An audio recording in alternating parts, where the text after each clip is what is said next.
ang kuwit ng balat sa akin. Dahil ay ipagsapalaran sa mga magdadala ng pinagulan kaya ng magic ng saga. Good afternoon and welcome sa aking munting channel. Tuluyan na ngang nalulong itong si David nga sa sugal.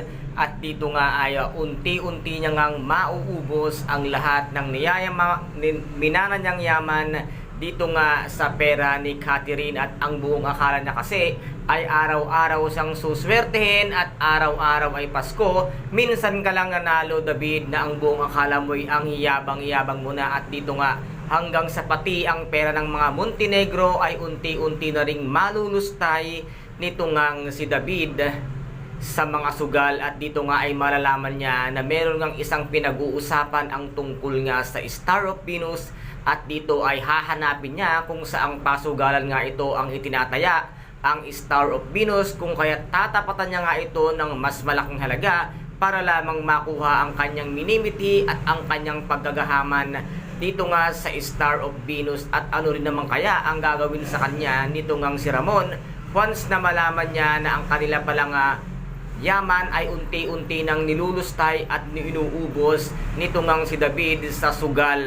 Mapatawad kaya nitong si Ramon na ang kanyang inaakalang impostor na anak na si David, na ang buong akala niya ay ito si Tanggol, na siya pala ang uubos sa kanilang mga yaman. At dito naman ay ipinagbigay alam na kay Marites na ito nga daw si Tanggol ay hinuhubog niya para maging isang tagapagmana sa lahat ng kayamanan ng mga Montenegro. Ngunit taliwas ito ngang sa isipan nitong si Marites na hindi pala ang tunay na Tanggol ang nasa mansyon ng mga Montenegro, kung hindi nga ang tunay niyang anak at nila nito ngang si Rigor ang mas masama pa pala kay Tanggol. Kung kaya dito rin magugulat itong si Marites once na makita nga niya itong si David na inagaw niya or ninakaw niya ang identity ng tunay na Tanggol. At ano kaya ngayon ang gagawin din ni Marites? Tuluyan niya kayang ipagkanulo ang katotohanan na ito ngang nasa mansyon ay hindi pala tunay